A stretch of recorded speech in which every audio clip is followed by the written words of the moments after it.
In this alternate Earth, everyone gets a superpower when they turn 18, from flying to controlling the elements. However, Jen is 25 and she still hasn't found hers, which makes her very bitter.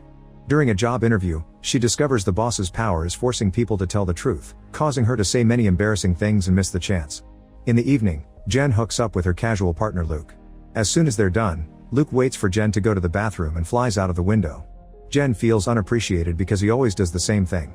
The next day, Jen's roommate Carrie is at her job in a lawyer's office. Her power allows her to let the souls of dead people take over her body for a few minutes, so lawyers use her to solve cases. Unfortunately, this causes clients to get mad at her for getting in the way. In the afternoon, Jen arrives home and finds a lost cat at the door, so she lets him in.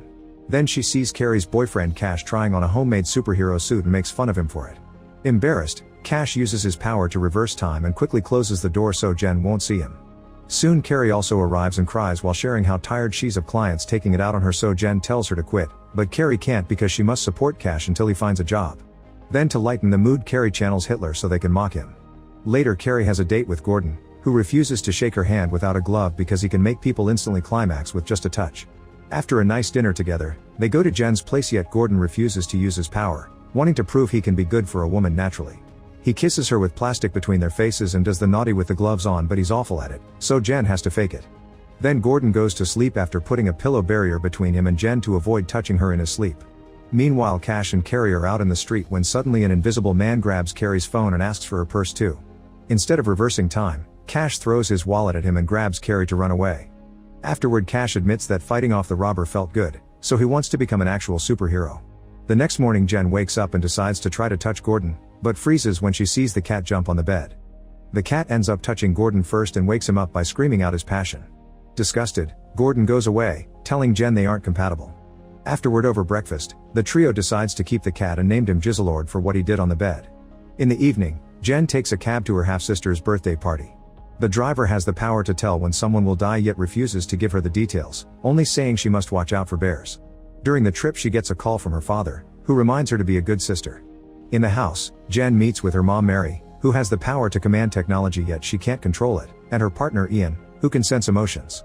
Jen's half-sister Andy is turning 18 tonight, and Jen triggers an argument by pointing out she may not get any powers, so Ian has to use his ability to defuse the situation.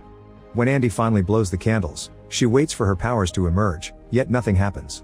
A smug Jen enjoys the moment, however when Andy opens the fridge, she tears the door off.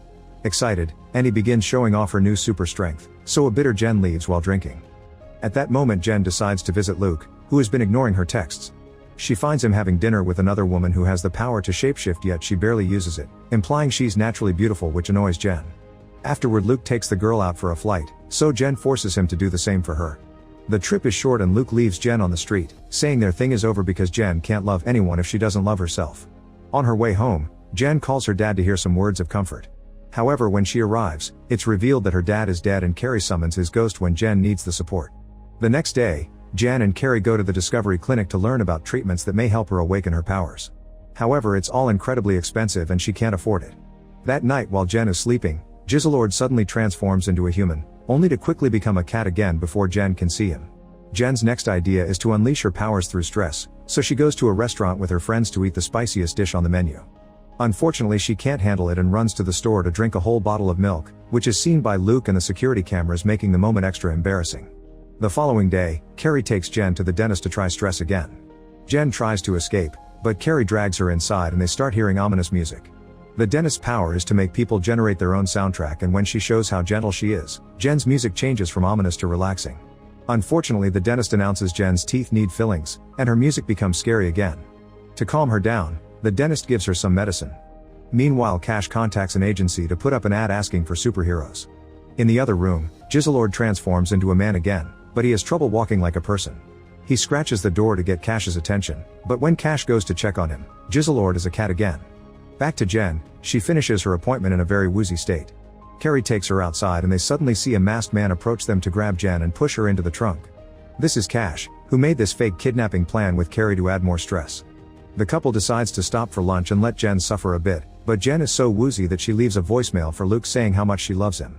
Cash and Carrie are so distracted that they don't notice the car is being towed until it's too late. Carrie calls Jen to ask for her PIN location, and as the couple rushes to the car lot, Cash admits the vehicle belongs to his mother and he doesn't have a license, so he can't retrieve it legally. They end up sneaking into the impound lot only to realize they don't have the car key, and to make it worse, the effects of the medicine end, so Jen starts panicking.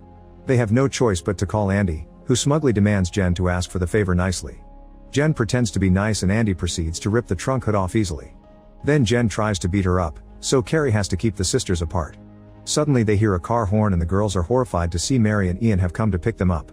While Mary scolds her daughter, Jen remembers that she left a voicemail for Luke and asks her mom to delete it. Mary tries but she still can't control her power and ends up playing the message through the car's speakers. Andy suggests that Jen should spam Luke to distract him from the voicemail. When Jen gets home, she starts taking naughty pictures to send to Luke. Suddenly she sees Jizzlord transforming into a man and she panics, running out of the room. However, she also wonders if she has the power to transform animals by showing them her chest. Her friends join her and the guy explains he's a shapeshifter that got stuck in his cat form. Then he hugs Cash, happy that humans can see his real face again while also revealing he has amnesia. The trio continues to call him Jizzlord and asks a few questions, hearing the few things he manages to remember and concluding he's been a cat for around 3 years. Jen decides they must keep him until he recovers his memory. At that moment Jen gets a text from Luke, who has seen the pictures but also heard the voicemail, so he thinks Jen is weird. Later that night, Jen goes for a walk and sees a dog, so she flashes her chest to test her theory. The dog stays the same and its owner ends up seeing her as well. The next morning, the friends learn that Jizzlord has forgotten how to use lots of basic household objects, so he'll require lots of help.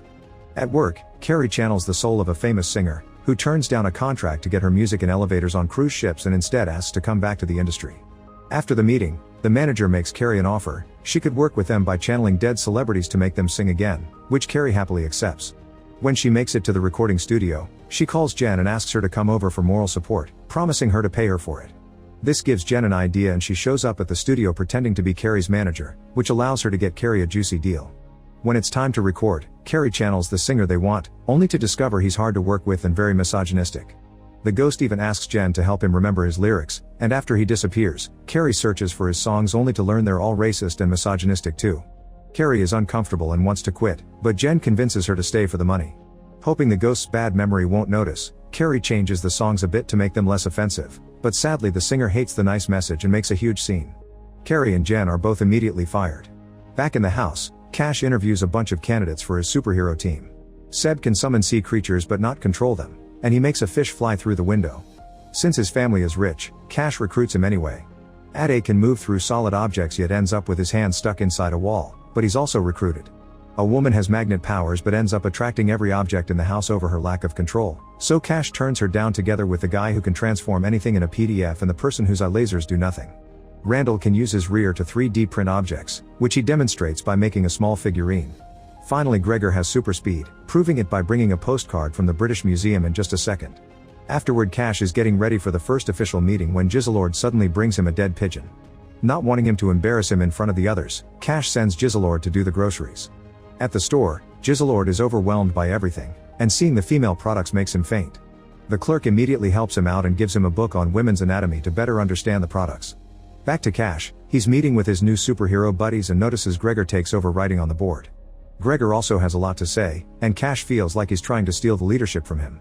After Randall makes a marker with his backside, they discuss how they'd act if they save a woman, and Gregor says he should be the leader because he respects all ladies while Cash claims he's the better choice because he's an expert on women's anatomy. Seb draws a woman's privates on the board and asks Cash to find the happy spot, which Cash doesn't know.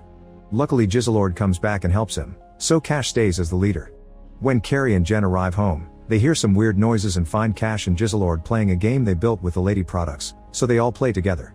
Sometime later, the magnet woman comes back because she forgot her umbrella and suddenly she sticks to Jizzlord, meaning he's microchipped. The group decides to take Jizzlord to see Dr. Dolittle, a vet capable of communicating with animals. His stress levels are pretty high because he's constantly hearing their cries, so he uses headphones for silence. When Jen brings Jizzlord, Dolittle immediately finds the microchip and gives them the old owner's address. Later, Cash and Carrie are getting down to business when suddenly Cash receives a text from his new team about a mission. He tells Carrie they can finish this another time and Carrie feels hurt, so Cash rewinds time to say something nicer, yet he leaves anyway. To distract herself, Carrie goes to Jen's room to start cleaning, and her frustration makes Jen realize that Cash hasn't satisfied Carrie in a while. At that moment Jen discovers Luke left a sock and sends him a picture of it. She also finds Gordon's glove. Jen points out Carrie should go see Gordon and ask him to use his powers but Carrie refuses to cheat. Afterward, Jen and Jizzlord finally visit the address from the microchip, only to learn that the owner is dead. At that moment they hear Tito the Pomeranian bark and Gizelord describes him as evil, making them realize he's met him before. The duo decides to steal Tito from his owner and take him to Doolittle, who translates the dog's message. Tito hates Gizelord and won't share any information until they give him his dream day out. Doolittle needs a break too, so he joins them. The group ends up in a club, where Tito enjoys getting lots of attention from beautiful women. The others drink a lot and even consume some uppers. When Jan and Gizelord get a private dance from a woman who duplicates herself, they feel too uncomfortable and hold hands for mutual support. Soon Doolittle is so intoxicated that he starts harassing the dancers and the bouncers kick the group out. Thankfully Tito is very happy and shares that he used to run into Gizelord all the time in an alley behind a famous pub. Then he asks them to let him go so he can finally be free, but as soon as takes a few steps, he's hit by a car. Then Jan and Gizelord go to the alley to look for clues and Gizelord shocks himself by reciting the pub's menu. Jen thinks they should go inside and find the landlady, but Gizelord panics and runs away. Meanwhile Cash's superhero team tries to help a person on the street, but instead they scare her and accidentally activate her goo power, which makes her mad at them. At that moment a man asks for help because he's been locked out of his apartment, so they choose Ade for the mission. He has to take his clothes off to use his power, and when he starts going through the wall, he ends up getting stuck with his rear end display.